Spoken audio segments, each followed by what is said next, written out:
Ultimately, you are weak. You have no genuine control over your life. Your death is certain, and no amount of fortitude or confidence can defend you from that certainty. You may play confident, but in the end you are a child amongst children pretending to be a grown-up, a slave among slaves, feigning authority. For what authority you have is temporary, circumstantial, and bestowed upon you more so by the variables set into motion by God than by your own ingenuity.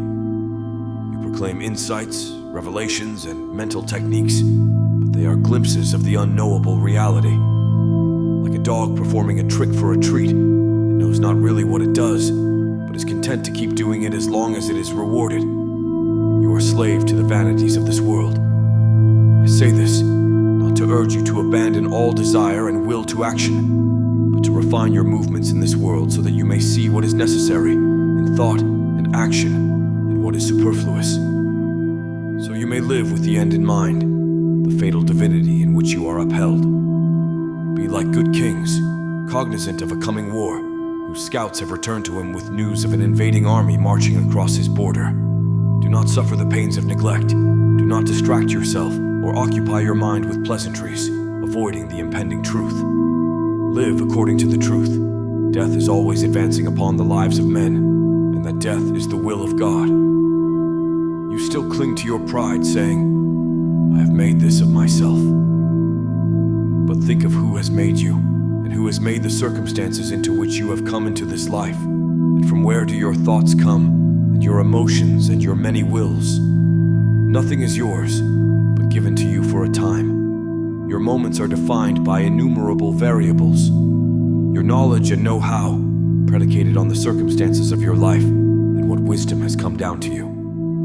One man stumbles, another has been taught to look out, another steps aside for reasons he can't explain. What is self-evident to one is a mystery to another. And you say, but I have sought wisdom. I have disciplined my mind. No, you were a thieving dog, and now you perform tricks. You were beaten for your cleverness, and now you obey. Neither is more or less free, but both subject to the will of their master. Now, abandon fleshly desire.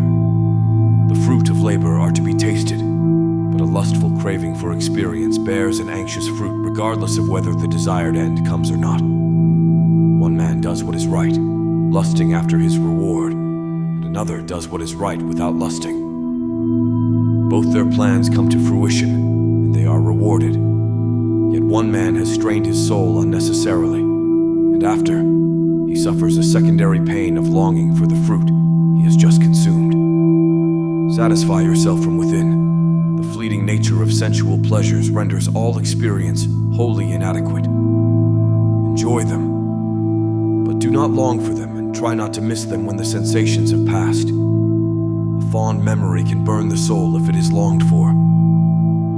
Craving an ideal experience can sour the present mood.